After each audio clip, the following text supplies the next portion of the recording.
নমস্কার বন্ধুরা, কেমন আছো সবাই? আশা করি সবাই খুব ভালো আছো। চলে এলাম একটি নতুন সকাল নিয়ে এবং আমাদের এই স্পেশাল দিনটা তোমাদের সাথে শেয়ার করব বলে। এই যে রাস্তাটা তোমরা দেখতে পাচ্ছ, এটা হলো আমাদের বাড়ির পেছনের রাস্তা। এই রাস্তা ধরেই প্রতিদিন ঋষি ও দাদু বা ঠাম্মির সাথে গোমাতাকে খাবার দিতে আসে। সকালবেলা ওই সবজির খোলা ঠোলা যা হয় ওই নিয়েই ও আসে। তাই ওর এই ভালো কাজে আমরাও সামিল হলাম। আর বাড়িতে দুটো ভাগ্নি এসেছিল বলে ওদেরকেও সাথে করে নিয়ে এলাম। তোমরা যারা শহরের দিকে থাকো তাদের এই দৃশ্য দেখতে ভীষণ ভালো লাগবে। দেখো, এটা নাকি সজনে গাছ। তো যাই হোক, কেউ যদি জেনে থাকো অবশ্য জানিও ঠিক বললাম কিনা। আর ওই যে একটা বাড়ি দেখছো, পাকা বাড়ি তৈরি হচ্ছে, সামনে ওই কাকিমারই বাড়ি। উনি কিন্তু ওনার বাড়ির সামনে ধান শুকোতে দিচ্ছে সকালবেলা, তাই যে যার কাজ নিয়ে ব্যস্ত। তোমাদের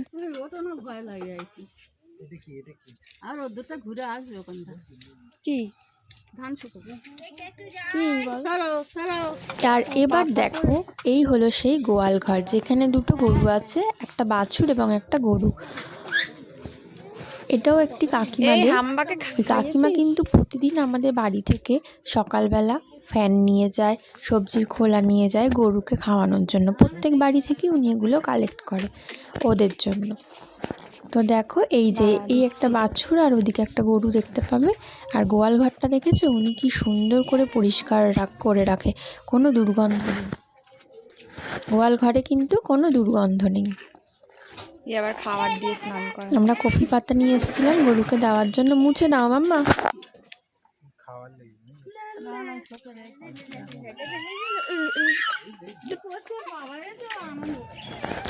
দেখো, গোয়াল ঘরের চারপাশে কাকিমা কত ঘুঁটে দিয়ে রেখেছে। আর ঋষি বায়না করছিল মাম্মার সাথে গরুকে খাবার দেবে, তাই ওকে আমি কোলে নিয়ে একটা পাতা দিচ্ছিলাম। এবার চলে এলাম বাড়ি এসে সকালটা কিন্তু শুরু করেছিলাম আখের রস দিয়ে। শরীর ঠান্ডা করে নিয়ে এবার শুরু হবে রান্নার তোড়জোড়। কেন কি ছোট ননদ আসবে আমাদের বাড়ি, মানে ছোটদি ভাই। আর দেখো, ঋষি বায়না করতে করতে চলে এসছে, একটু পরপরই মাম্মার কোলে উঠবে।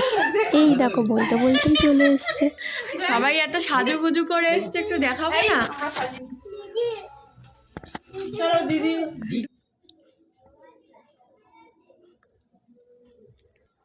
তো আজকে আমাদের জলখাবারে স্পেশাল মেনু হচ্ছিল কড়াইশুঁটির কচুরি, আর সাথে ছিল আলুর দম। চদ্দি ভাই এসেই রান্নায় হাত লাগিয়ে দিয়েছে। আর ওদিকে আমি একটু ওই ফাঁকে ব্লগ ভিডিও শুরু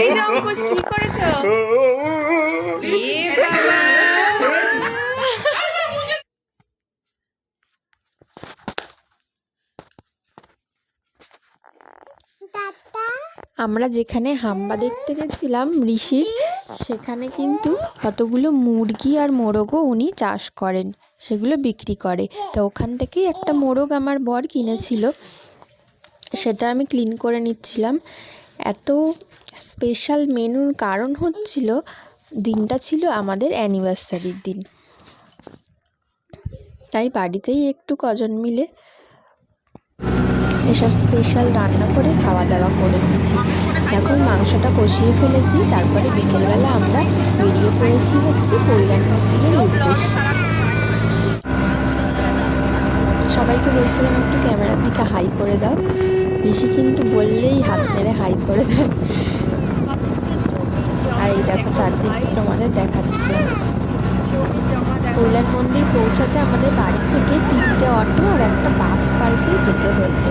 মানে আমরা বাড়ি থেকে 4:30টায় বেরিয়েছিলাম, আর ওখানে গিয়ে কিন্তু পৌঁছেছিলাম একদম 5:30টার সময়। যাই হোক, অনেক অপেক্ষার পর ফাইনালি আমরা পৌঁছে গেছি পৈলান মন্দিরে। এটা হচ্ছে অনুষ্কা, মানে অনু, আর ওদিকে প্রাপ্তি আর চৌধুরী আগে আগে যাচ্ছে, আর এদিকে ঋষি ওর বাবার সাথে হেঁটে হেঁটে 1 পা 2 পা করে এগোচ্ছে।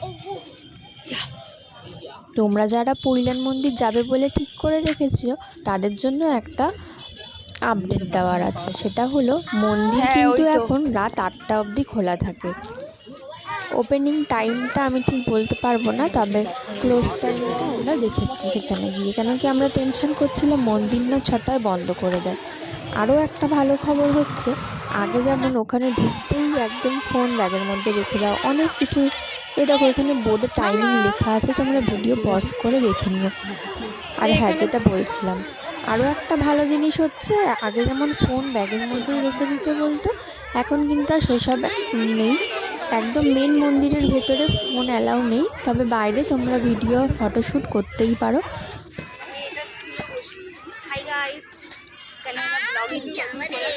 যেহেতু আমরা ছোট বাচ্চাদের সাথে নিয়ে গেছিলাম, আর আমরা অত দেরি করে পৌঁছেছিলাম, এই মাঠে বসে ওদেরকে খাইয়ে দাইয়ে মন্দিরের ভেতরে ঢুকতে আমাদের সন্ধে হয়ে গেছিল।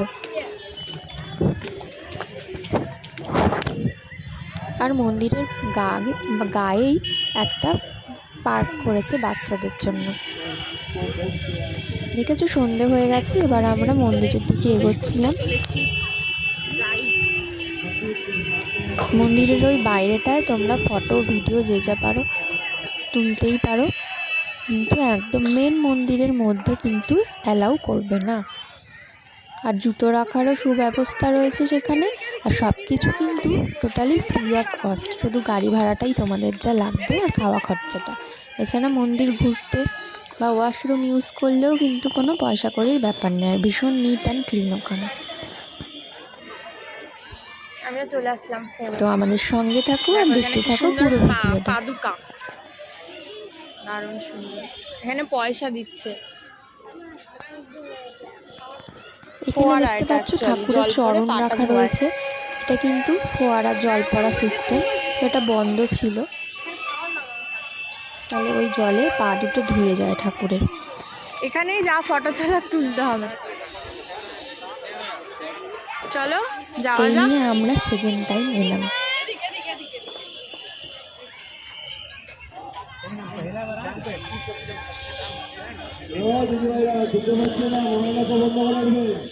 ও আচ্ছা,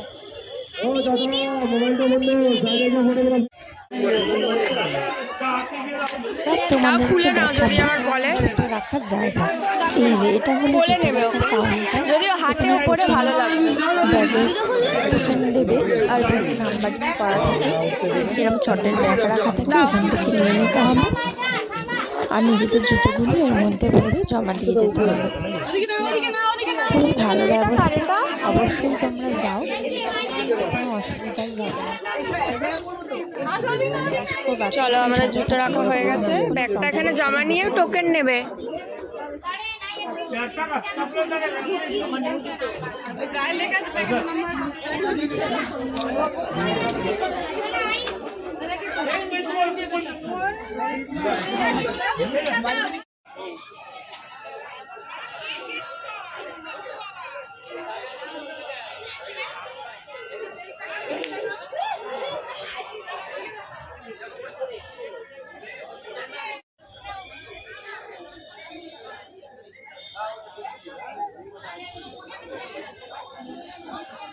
চলো, আর বেশিক্ষণ বাকি নেই, সময় নষ্ট করা যাবে না।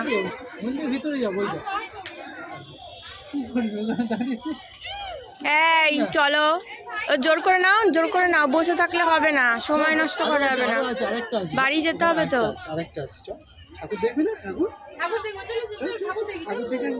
চলো অনুপ্রাপ্তি,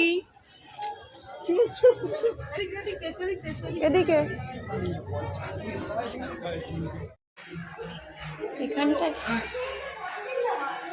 তো গাইজ, যেটা বলার ছিল, মেন মন্দিরে তো মোবাইল অ্যালাউ নেই, এটা হলো মন্দিরের একদম নিচে। এখানে কিন্তু ফোন দিয়ে তোমরা ভিডিও করতে পারো, তবে দেখলে কিন্তু বকা দেবে। আমি লুকিয়ে ভিডিওটা করেছিলাম শুধু তোমাদের সাথে শেয়ার করার জন্য। ভীষণ সুন্দর কাজ করা, অনেক স্টোরি রয়েছে দেওয়ালে, মন দিয়ে দেখো, খুব ভালো লাগবে। এরপর এই জায়গাটা দর্শন করে আমরা বাড়ি ফিরে এসেছিলাম। আর সকাল হয়ে গেছে দেখো, আর দিদিরা সকাল সকাল সব রেডি হয়ে পড়েছে, বাড়ি চলে যাবে বলে। ওরা যাওয়ার পর না বাড়িটা ভীষণ ফাঁকা ফাঁকা লাগছিল, কেন কি এক সপ্তাহ মতো ভাগনা ছিল, শেষ হয়ে গেছিল বলে এসেছিল। তো মনে দুঃখ নিয়ে ভিতরে দিয়ে দিতে হবে,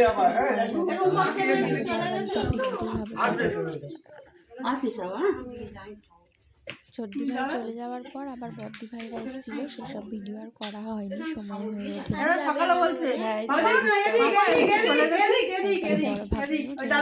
বাড়ি। যাক, দুজনের মিল হয়েছে। ভিডিওটা এখানে শেষ করছি, অবশ্যই লাইক কমেন্ট করে দিও। দেখা হবে নেক্সট ভিডিও।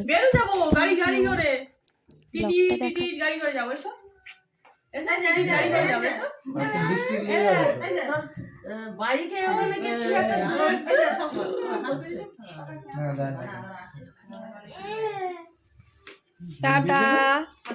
আমি যাচ্ছি। দাদি যাচ্ছে, ওই তো আসলে ভাঙা পড়বে। তুই কি গো, তোমার বাড়ি যেতে চাও? আমি মনে কিছু করে না, ওই কালকে সব পার্কে গিয়েছিল না, ব্যাগে আছে।